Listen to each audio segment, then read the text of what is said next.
Halo semuanya, kembali lagi bersama saya Michael. Di video kali ini kita akan coba update keadaan market kripto dengan berita-berita terbaru. Lalu nanti kita juga update analisa teknikal Bitcoin dan kita mungkin update sedikit analisa teknikal Solana ya, Sol, karena banyak teman-teman yang request juga. Jadi kalau misalnya mau dibahas kriptonya mungkin bisa komen juga, nanti kita mungkin bisa bikin videonya atau update sedikit gitu ya. Nah, sekarang kita akan langsung masuk. Kalau teman-teman suka video ini, mungkin bisa share videonya, like ataupun subscribe. Dan sekali lagi, thank you semua untuk supportnya. Kita akan coba bahas dulu keadaan market crypto hari ini ya. Untuk hari ini, kenaikan sekitar 1,5%. Memang kalau teman-teman perhatikan, dalam beberapa hari belakangan ini, lebih ke arah sideways gitu ya market ya. Khususnya juga Bitcoin mengalami sideways, nggak terlalu naik, nggak terlalu turun juga. Dan memang secara volume juga mengalami penurunan gitu. Karena memang lebih banyak orang yang wait and see dulu gitu ya. Dan kalau kita perhatikan untuk Ethereum dan Bitcoin hanya naik sekitar 0,26% dan 0,42%. Binance naik 1,9%, BNB. Ada beberapa kripto juga mengalami penurunan, tapi penurunannya juga tidak terlalu signifikan, hanya 1-2% aja. Dan kita coba lihat secara ranking ya, di CoinGecko di sini ada beberapa kripto, ini seperti Wave, dia naik sekitar 21%, Zcash naik sekitar 12%, Arweave naik sekitar 7%, tapi sisanya juga nggak terlalu mengalami kenaikan yang terlalu signifikan juga. Penurunan bagaimana? Penurunan ini mungkin Anchor Protocol, tapi ini cukup normal karena Anchor Protocol kalau teman-teman tahu dia udah rally cukup tinggi gitu ya kenaikannya dalam beberapa minggu belakangan ini. Kita coba cek Fear and Greed Index bagaimana. Untuk Fear memang masih di 21 karena ya kita bisa perhatikan dari level harga Bitcoinnya juga sekarang ya kembali lagi ke dalam zona 30 ribuan. Tapi ada beberapa berita cukup positif sih sebenarnya ya. Salah satunya ini baru juga yang kita coba baca dulu. Bain Capital launches $530 million crypto fund. Jadi Bain Capital salah satu perusahaan investment gitu ya, cukup besar juga di dunia, dan dia ini launching sekitar $530 juta untuk crypto fund dia, dan dana untuk kripto lah istilahnya ya. Dan di sini dia ada bilang dia lebih fokus terhadap DeFi atau decentralized finance dan juga Web3. Dan menurut salah satu partnernya juga ini memang inovasi dan kripto ini masih di growth stage, masih di awal-awal dan mereka menarik juga. Bahkan kalau kita perhatikan di beberapa minggu ini di saat market drop gitu ya, di saat market kripto mengalami penurunan gitu ya, kita perhatikan dari bulan November sampai sekarang jauh lebih banyak fund kripto gitu ya, fund investment fund yang mulai masuk ke dalam market kripto juga, karena mungkin ini bisa dinamakan potensi atau saat-saat untuk diakumulasi juga istilahnya ya, bisa dibilang dengan harga yang terdiskon. Dan kita coba lihat juga beberapa berita selanjutnya. Ini dari Cryptocurrency News, dia bilang ini sebenarnya dari si Credit Suisse ya. Credit Suisse ada bilang after this war money will never be the same. Jadi setelah perang ini money atau uang tidak akan menjadi hal yang sama lah istilahnya. Bahkan dia ada mention lagi Bitcoin will benefit. Nah, kenapa seperti ini? Ini mungkin teman-teman bisa refer ke beberapa video kita sebelumnya di mana memang di saat market kripto seperti ini, khususnya dengan konflik Rusia dan Ukraina gitu, dengan sanksi-sanksi yang diberikan oleh negara lain khususnya ke Rusia gitu ya, membuat seperti asetnya di freeze dan bank account ada limit withdrawalnya dan lain-lain gitu, dan ini membuat mungkin Bitcoin bisa menjadi salah satu alternatif atau solusinya lah gitu, dan mungkin ini bisa dinamakan dari Credit Suisse sendiri bisa beneficial untuk Bitcoin, menguntungkan Bitcoin istilahnya. Kenapa? Ditambah lagi dengan kita lihat dari sini payment services suspending operation in Russia.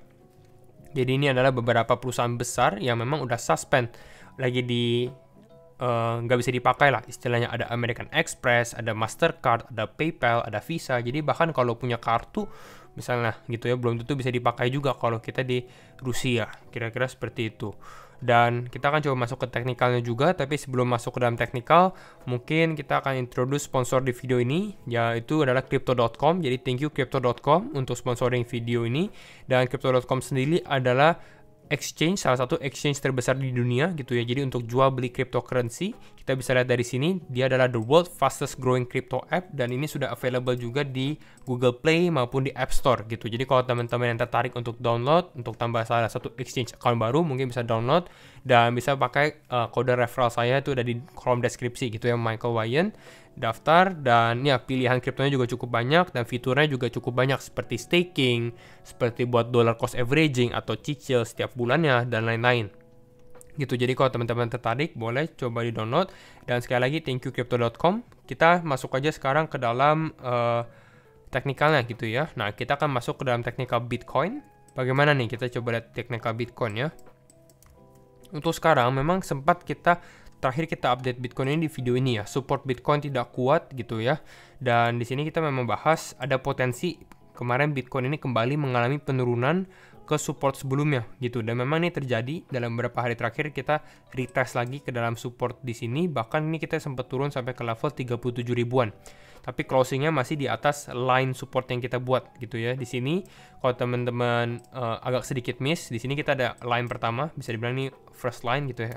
Di sini ini bisa dibilang untuk yang pertama dari body candle-nya gitu ya. Lalu yang kedua ini di yang bawah sini, ini lebih karena kalau misalnya ada massive sell off. Jadi ya bisa dibilang kalau ternyata tiba-tiba Bitcoin turun ya, kalau ternyata Bitcoin turun dan bahkan turunnya lebih dari garis yang kita buat di sini yang titik-titik yang putus-putus gitu ya. Nah, ini cukup berbahaya untuk Bitcoin dan potensi untuk Bitcoin mungkin tes kembali ke level let's say 30.000 atau 28.000 ini lebih besar gitu kemungkinannya gitu ya, kalau misalnya kita udah drop dari garis yang putus-putus ini. Itu yang bisa diperhatikan. Nah, tapi untuk sekarang memang secara body candle-nya sendiri di sini yang kita lihat dari line pertama atau garis pertama, dia masih di dalam posisi support gitu. Dan kita lihat juga ini di hari ini juga persis juga di dalam posisi support. Jadi kalau kita lihat bagaimana nih potensi Bitcoin selama beberapa hari ke depan, mungkin bisa terjadinya penguatan gitu ya, mungkin bisa terjadi penguatan. Tapi kembali lagi teman-teman bisa do your own research and disclaimer on juga. Kenapa? Karena bisa dibilang ya sekarang dia lagi di posisi supportnya dia gitu, dari posisi support, dan biasanya seharusnya kalau di posisi support ada potensi untuk rebound sendiri. Tapi kalau kita perhatikan belum ada berita-berita positif yang besar ataupun yang negatif yang cukup besar juga yang bisa menggerakkan volume dari Bitcoin sendiri gitu ya. Nah, sekarang pertanyaannya mungkin kita bisa perhatikan kira-kira kalau Bitcoin naik sampai level berapa sih gitu ya. Ini sebenarnya kalau tidak ada sentimen positif atau yang lainnya gitu ya. Jadi kita lihat keadaan market sekarang. Mungkin kita bisa ambil garis Fibonacci dari high dia sebelumnya, misalnya di sini. Ini di time frame 4 jam ya. Kita coba zoom sedikit ke time frame. Nah, ke bawah sini. Let's say ini adalah bottom kita. Mungkin seperti ini. Nah, kalau teman-teman perhatikan, mungkin ada potensi kalau menurut saya ini ya kembali lagi ke kotak yang warna putih ini nih. Kita ke time frame 1 hari. Nah, ini lebih jelas ya. Mungkin ada potensi kemungkinan bisa ke kotak yang warna putih ini. Ini adalah bisa dibilang kotak atau untuk resistannya juga sebelumnya, yang sebelumnya menjadi support. Nah, kita dari sini ya. Nah, sebelumnya menjadi support di sini, support di sini, support di sini juga gitu. Nah, jadi kalau misalnya sekarang Bitcoin bisa rally, ya mungkin ada potensi ya dia bisa rally ke atas ini, ke sekitar level 40 ribuan gitu ya, 40 ribu. Nah, pertanyaannya adalah di level 40 ribu ini naik berapa persen ya dari harga sekarang misalnya? Ya, mungkin sekitar 3-4%. Nah, pertanyaannya adalah apakah ada boost atau apakah ada momentum yang cukup kuat untuk membuat Bitcoin kembali naik ke atas ini? Mungkin seperti hari-hari sebelumnya. Apakah ada? Mungkin kalau untuk sekarang sih belum kelihatan gitu kalau untuk sekarang. Jadi mungkin teman-teman harus berhati-hati aja. Siapa tahu kalau misalnya ambil posisi di sini, dia naik ke atas gitu ya, dan ternyata dia nggak kuat untuk break resistance di sini, ada potensi dia mengalami penurunan lagi untuk Bitcoin. Nah, tapi kalau misalnya ditanya best skenario-nya untuk Bitcoin bagaimana nih kalau untuk sekarang? Nah, ini kita dilihat dulu ya. Jadi ini udah tahu kira-kira targetnya mungkin di sekitar 40.000 sampai 39 ribuan. Nah, kalau best skenario-nya mungkin bisa seperti ini. Let's say misalnya ini kita pakai ini ya. Misalnya Bitcoin naik sini gitu ya. Lalu dia ternyata mengalami rejection, dan tapi pada saat mengalami rejection, support ini masih cukup kuat juga untuk menahan Bitcoin. Jadi ada potensi di garis support sebelumnya.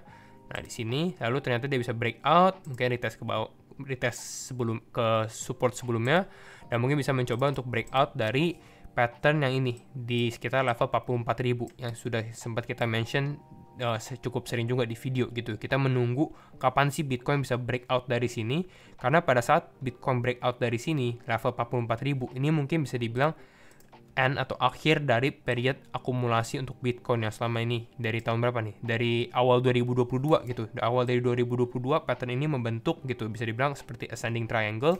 Dan kalau ternyata kita bisa breakout, ini sebenarnya paling skenario terbaik gitu ya. Misalnya kita bisa kembali naik ke atas. Tapi kembali lagi itu hanya skenario dan kita hanya analisa juga. Jadi kalau untuk secara short term mungkin lebih possible seperti ini gitu ya. Ada sedikit rejection, mungkin turun lagi ke bawah sini. Nah mungkin ini potensinya nih, mungkin di dekat-dekat FOMC meeting gitu. Apalagi kalau mungkin kita belum update tentang FOMC meeting ya, karena ada Federal Open Meeting Committee itu di pertengahan Maret juga. Jadi harus sedikit berhati-hati di tanggal belasan Maret. Jadi itu untuk Bitcoin. Lalu sekarang kita update sedikit tentang Solana. Bagaimana nih tentang Solana? Sebenarnya sama sih, karena sekarang kita di dalam bear market gitu, bukan bear market sih, lagi dalam period untuk downtrend gitu ya. Makanya kalau teman-teman perhatikan banyak kripto yang mengalami penurunan juga. Jadi cukup normal dan salah satunya adalah Solana juga. Dan kalau untuk Solana, sempat terakhir kali kita update, kita ada sempat bilang mungkin kalau untuk zona support yang kuat untuk sekarang Solana itu ya di level $78. Nah di sini, dan memang nih udah mendekati sih sebenarnya di level 78 ya, di sekitar $80 sampai $78 lah. Ini adalah level akumulasi atau support yang cukup kuat mungkin ya bagi saya untuk Solana, karena sebelumnya dia ada rejection di sini, lalu dia sempat ada bounce di sini, ada bounce di sini, dan mungkin ada possible bounce juga di sini. Jadi kalau teman-teman yang hold Solana, nggak usah terlalu khawatir. Solana sebenarnya masih salah satu kripto yang fundamentalnya kuat, apalagi bisa dibilang saingannya Ethereum juga gitu ya, dengan gas fee yang jauh lebih murah, transaksi yang lebih cepat juga. Itu kelebihannya Solana. Tapi kenapa nggak naik? Karena mungkin belum ada progres yang signifikan, mungkin belum ada event-event, belum ada sentimen yang positif gitu. Karena kita juga cukup normal di dalam bear market gitu ya. Jadi kalau untuk Solana, kalau dia bisa bounce di sini cukup bagus. Yang kita tunggu adalah apakah dia bisa breakout dari resistance line yang di sini nih, yang pertama. Gitu, karena ini sebelumnya menjadi resistance ya, menjadi support di bawah sini, menjadi support